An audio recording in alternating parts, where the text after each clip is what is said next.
next speaker, Helen is quite frankly an indicative symptom of anybody with ADHD. I remember Andrew Bilbo and I many years ago.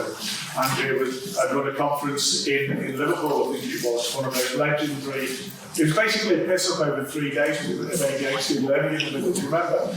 And Andrea called up a lady onto the stage who had the qualification letters that stood out. There were PhDs, there were professors, there were all sorts of people giving papers and presenting. And this lady had the 3 letters MUM after her name. And Andrea called that out as being the most important qualifications anybody could have. And we're going to hear from Helen, who has those letters after her name. And that resonated with me 20 odd years ago, and it still does. Anybody that can work and bring up children and work with adults with additional needs for 30 years deserves recognition, which is Helen's case. Helen works in a special needs school and provides respite for children with additional needs in the evenings and weekends. So if she's not getting enough Monday to Friday, she's going for more at the weekends and the time off. This is where our heroes are in our community, isn't it? Our heroes are not our football players, our heroes are our mums and dads who are coping and doing more for other people.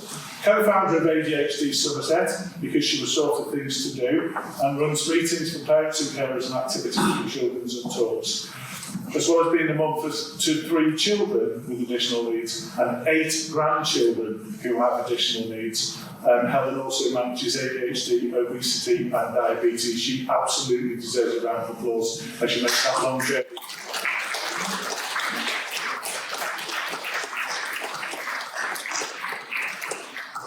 I'll keep it coming, don't make it waffle sound.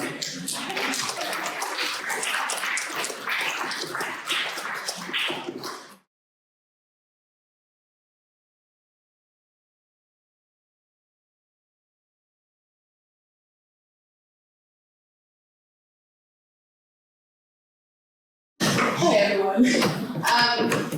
As the last speaker, I've really actually just written something down just this minute while I was sat there, so please bear with me.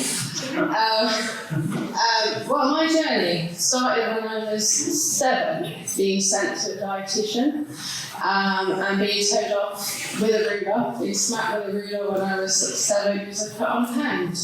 I remember I was 9.5 stone then. Didn't quite know why I was sent there, just that I was told I was overweight. So that was my journey. From when I was 14, I went to the other extreme where I didn't eat.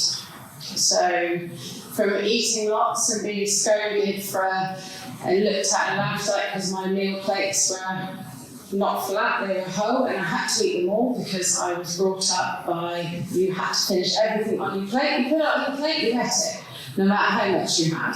To when I was 14, not having anything at all, telling my parents that I'd eaten in one house, and then telling whoever I was with when I was babysitting that I'd eaten there. So I worked out 1 week, I had a little bit of cucumber and a fried egg sandwich. That was a whole week's worth. And I started losing weight. It felt really good, but it wasn't healthy.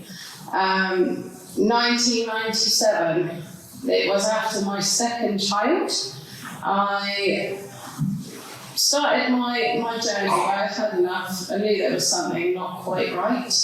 I seeked help. I was doing my yo-yo dieting, so I did the cabbage diet. I'm sure everyone's tried the cabbage diet. There was the diet of just eating the soup diet, the Cambridge diet.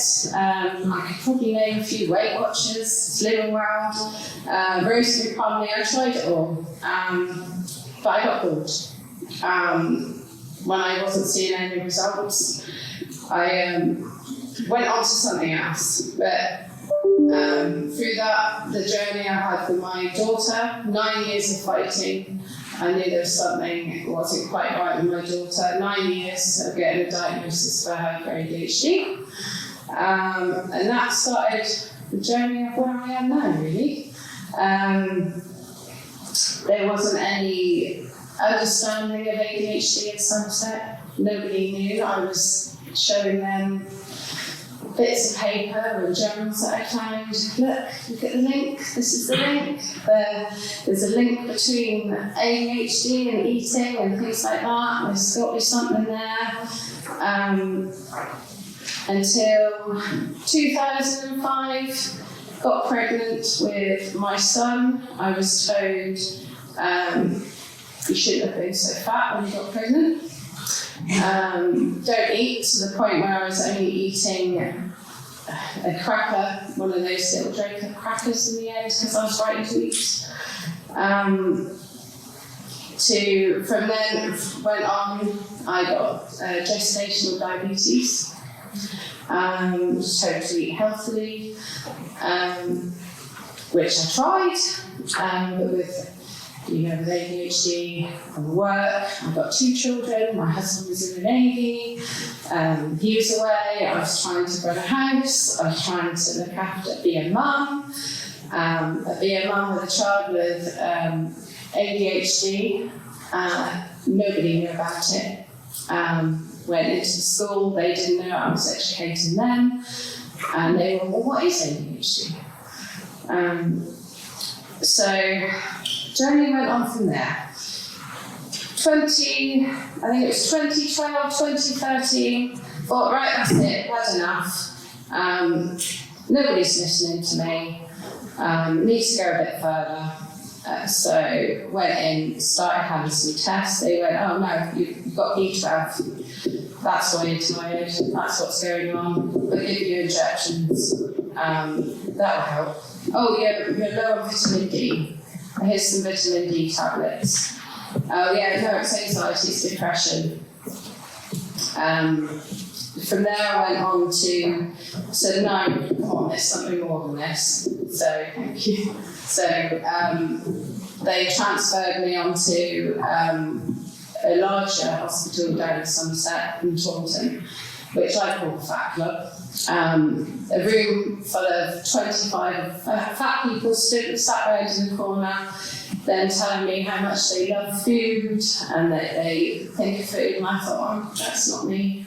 I don't dream about food. I just want somebody to say, like, eat sensibly or do it this way or this, that, and everything.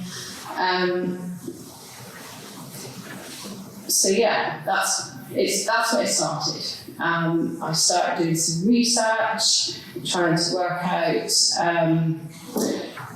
why couldn't I be like the person, my friend who could lose 5 stone, and why can't I be healthy like them and run around with my children? Why am I not wanting to go out, and why am I hiding myself?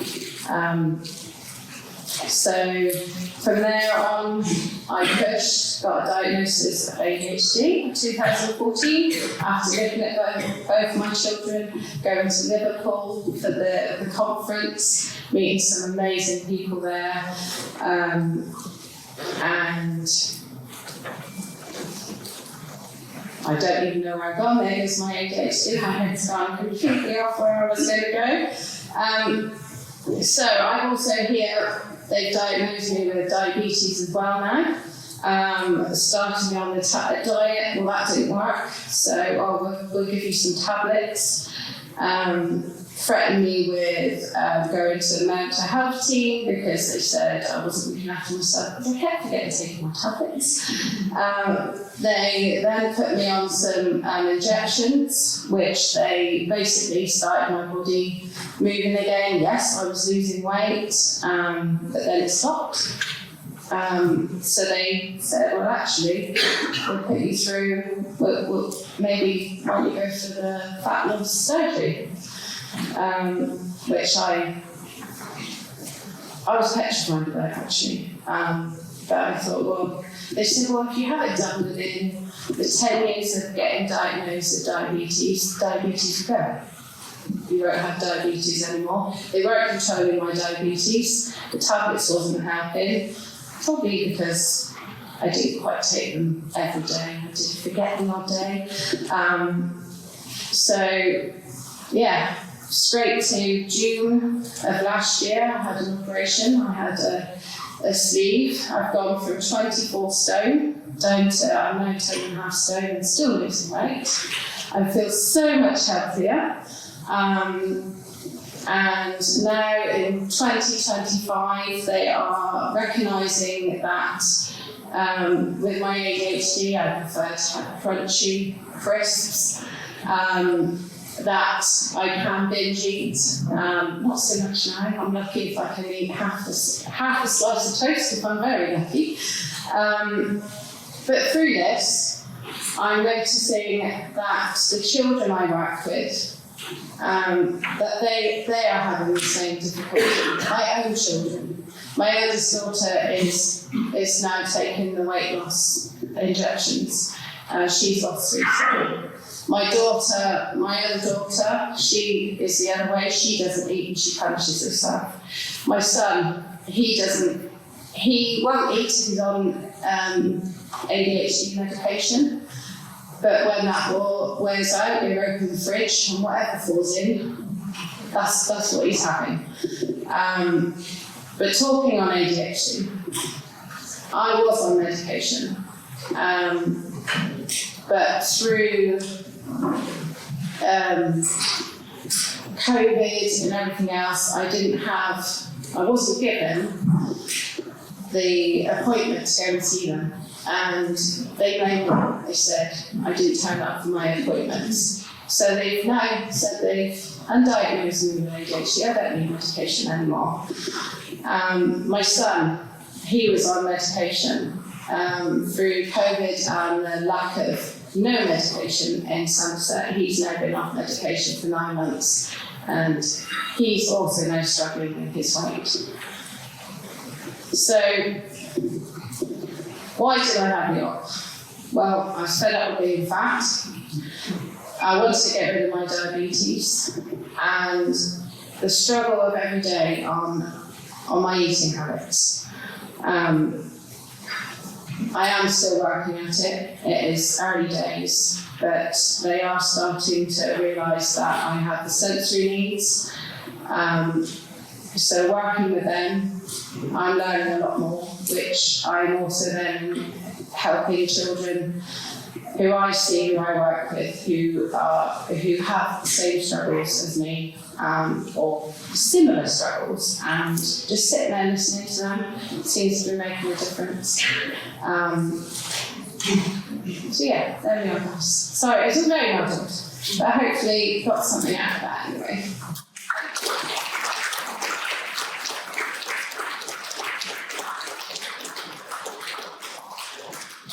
Thank you, Helen.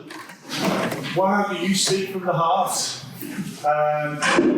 It's very difficult for me as the chair to come back and be humorous or flippant after that. I thought that was quite endearing, heart-wrenching, and touched on many emotions. So congratulations to you.